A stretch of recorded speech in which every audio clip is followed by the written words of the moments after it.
Here's a huge story. Ontario's York Regional Police are facing questions after allegedly forcing the cancellation of a joint event featuring the Jewish Defense League and anti-jihad activist Pam Geller.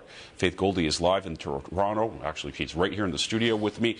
Faith, huge story, kind of unbelievable. We talked about this yesterday. Yeah, you've got it, Mahalaj. Well, because of the fact, when you think about it, you've got York Regional Police approaching a rabbi saying, no, you cannot have an anti-jihadist, we're not talking about anti-Muslim, an anti-jihadist woman speak within the walls of your own synagogue. Let me break it down for you. So, Jewish Defense League wants to host Pamela Geller. Pamela Geller, she's from south of the 49th. She's an activist. You see the poster right there for the event.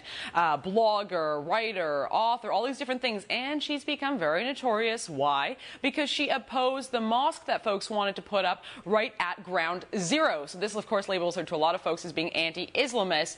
She and others who are fans of hers might beg to differ. Leave that up to the audience. So Jewish Defense League, JDL, as I'll be referring to them, approaches Rabbi Mendel Kaplan. They say, hey, you've got a synagogue. We'd love to host this event. Can we rent it from you? He says, sure, no problem, until York Regional Police show up at his synagogue door and say, you know, you're a chaplain for York Regional Police, and if you go through with this, we're going to have to reconsider basically our relationship. Now, I did talk to the inspector. His name is Ricky Virpan, who did approach him. The inspector actually confirmed that he's with the Force's Diversity, Equity, and Inclusion Bureau. So as I mentioned, he confirmed the fact that he did approach the rabbi. He said that they were tipped through the hate crimes unit. Now, when I asked whether or not it was a Muslim organization that tipped them, he refused to deny or accept that claim. He just said, I cannot comment. I asked him if he said that if he thought that this was a veiled threat, essentially. You got a rabbi, you're telling him he can't do what he wants to do, otherwise he loses his place as chaplain for your services. He said, no, I wouldn't call it a veiled threat, but still acknowledges that all of those events actually took place. Now, Jewish Defense League, they're saying that during that transaction between the rabbi and the inspector, that the inspector mentioned the fact that these orders came from the police chief. I should mention the fact that the inspector is now denying that claim.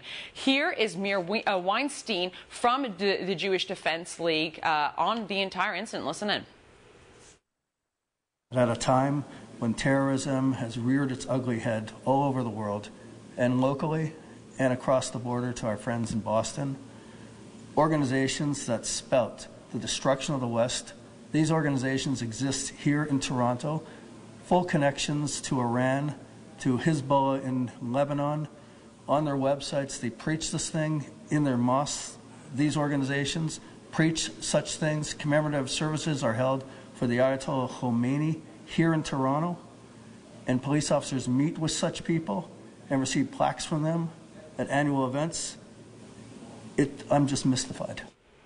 Now, this event will not be taking place at the synagogue. However, we've just received confirmation it will be taking place in Toronto as opposed to York Region. We'll see what Toronto Police will think. Back over to you. Yeah, it's going to be interesting, especially since we saw an event, I think, just a couple of months ago where we had some Islamic knowledgeable people here in the country that Justin Trudeau went and visited with them at their speech, and they were allowed in. Yep, Reviving Islamic Spirit Conference. Right. You're 100% right. So double standard, free speech. Where does this all fit in? 21st century. Welcome to it. Yeah, welcome to it, Faith. All right, thanks. Take care. That was Faith Goldie in our studio.